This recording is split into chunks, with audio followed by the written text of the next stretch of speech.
सिंहासन बत्तीसी 11वीं पुतली त्रिलोचना की कथा। राजा भोज हर दिन तैयार होकर सिंहासन पर बैठने के लिए राज दरबार पहुंचते रहे और हर दिन दिव्य सिंहासन की सुंदर पुतलियां जागृत होकर उन्हें टोकती रहीं। हर पुतली उन्हें राजा विक्रमादित्य के त्याग और शौर्य की अतुल्य गाथा सुनाकर सिंहासन पर बैठने से रोक देती। अब तक आप 10 पुतलियों द्वारा सुनाई कथा पढ़ चुके हैं। आइए आज पढ़ते हैं 11वीं पुतली त्रिलोचना की सुनाई कथा। त्रिलोचना बोली, हे राजा भोज, आप प्रतिदिन सिंहासन पर बैठने के लिए आते हैं और राजा विक्रमादित्य की कथा सुनने के बाद लौट जाते हैं, फिर भी आपने अब तक हिम्मत नहीं हारी। अगले दिन राजा भोज जब दरबार में पहुंचे तो 11वीं पुतली त्रिलोचना जैसे जागृत होने के लिए तैयारी ही बैठी थी। राजा भोज का अभिमान अब कम हो चला था। वे विभिन्नतापूर्वक बोले, हे सुंदरी, आप हमें राजा विक्रमादित्य की कौन सी कथा सुनाने वाली हैं? कृपया सुनाएं। हमारे साथ साथ नगर की प्रजा भी अपने पूर्व राजा की वीरता और त्याग से परिचित होना चाहती है। त्रिलोचना ने मुस्कुराकर कथा आरंभ की। हे राजन, राजा विक्रमादित्य बहुत बड़े प्रजापालक थे। उन्हें हमेशा अपनी प्रजा की सुख समृद्धि की ही चिंता सताती रहती थी। एक बार उन्होंने एक महायज्ञ करने की ठानी। असंख्य राजा महाराजाओं, पंडितों और ऋषियों को आमंत्रित किया, यहाँ तक कि देवताओं को भी उन्होंने नहीं छोड़ा। पवन देवता को उन्होंने खुद निमंत्रण देने का मन बनाया तथा समुद्र देवता को आमंत्रित करने का काम एक योग्य ब्राह्मण को सौंपा। दोनों अपने काम से विदा हुए। जब विक्रम वन में पहुंचे तो उन्होंने ध्यान करना शुरू किया ताकि पवन देव का पता ठिकाना ज्ञात हो। योग साधना से पता चला कि पवन देव आजकल सुमेरु पर्वत पर वास करते हैं। उन्होंने सोचा, अगर सुमेरु पर्वत पर पवन देवता का आह्वान किया जाए तो उनके दर्शन हो सकते हैं। उन्होंने दोनों पितालों का स्मरण किया तो वे उपस्थित हो गए। उन्होंने उन्हें अपना उद्देश्य बताया। बेतालों ने उन्हें आनन फानन में सुमेरु पर्वत की चोटी पर पहुंचा दिया। चोटी पर इतनी तेज हवा थी कि पैर जमाना मुश्किल था। बड़े बड़े वृक्ष और चट्टान अपनी जगह से उड़कर दूर चले जा रहे थे, मगर विक्रम तनिक भी विचलित नहीं हुए। योग साधना में सिद्धहस्त थे, इसलिए एक जगह अचल होकर बैठ गए। बाहरी दुनिया को भूलकर पवन देव की साधना में रत हो गए। न कुछ खाना, न पीना, सोना और आराम करना भूलकर साधना में लीन रहे।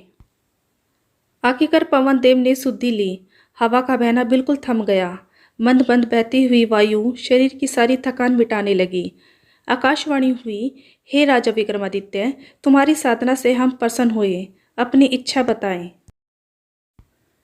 विक्रम अगले ही क्षण सामान्य अवस्था में आ गए और हाथ जोड़कर बोले कि वे अपने द्वारा किए जा रहे महायज्ञ में पवन देव की उपस्थिति चाहते हैं। पवन देव के प्रधान्य से उनके यज्ञ की शोभा बढ़ेगी। यह बात विक्रम ने इतने भावुक होकर कही कि पवन देव हंस पड़े। उन्होंने जवाब दिया कि सशरीर यज्ञ में उनकी उपस्थिति असंभव है। वे अगर सशरीर गए तो विक्रम के राज्य में भयंकर आंधी तूफान आ जाएगा। सारे लहराते खेत, पेड़ पौधे, महल और झोपड़ियां सब की सब उजड़ जाएंगी। रही उनकी उपस्थिति की बात, तो संसार के हर कोने में उसका वास है। इसलिए वे अप्रत्यक्ष रूप से उस महायज्ञ में भी उपस्थित रहेंगे। विक्रम उनका अभिप्राय समझकर चुप हो गए। पवन देव ने इतना कहने के बाद राजा विक्रमादित्य को आशीर्वाद दिया कि उनके राज्य में कभी सूखा और अकाल नहीं पड़ेगा। उन्होंने विक्रम को कामधेनु गाय देते हुए कहा कि इसकी कृपा से कभी भी विक्रम के राज्य में दूध की कमी नहीं होगी। जब पवन देव लुप्त हो गए तो विक्रमादित्य ने दोनों पितालों का स्मरण किया और पितालों ने उन्हें लेकर उनके राज्य की सीमा तक आए। जिस ब्राह्मण को विक्रम ने समुद्र देवता को आमंत्रित करने का भार सौंपा था, वह काफी कठिनाई को झेलता हुआ सागर तट पर पहुंचा। उसने कमर तक सागर में घुसकर समुद्र देवता का आह्वान किया। उसने बार बार दोहराया कि महाराजा विक्रमादित्य महायज्ञ कर रहे हैं और वह उनका दूत बनकर उन्हें आमंत्रित करने आया है।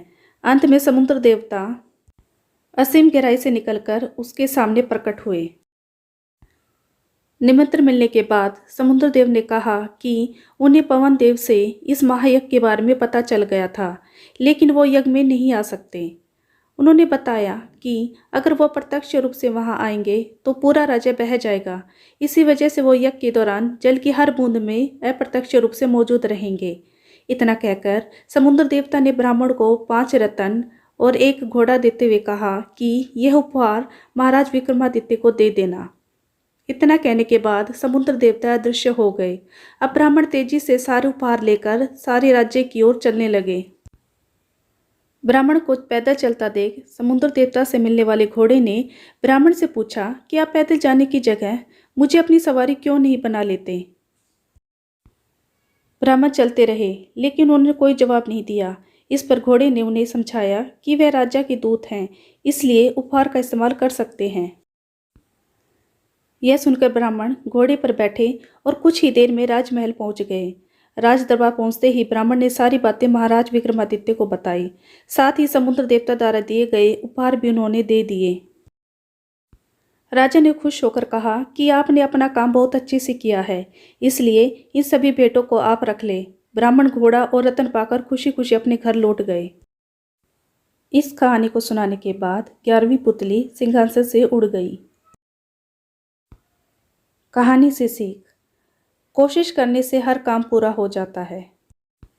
राजा विक्रमादित्य ने भी अंतिम समय तक कोशिश नहीं छोड़ी और आखिरकार पवन देव को उनके सामने आना ही पड़ा। इसलिए आपको भी जब तक सफलता न मिले जब तक प्रयास करते रहना चाहिए। तो दोस्तों, आज की आपकी कहानी कैसी लगी मुझे कमेंट्स में बताना और मिलते हैं अगली कहानी में। नमस्ते।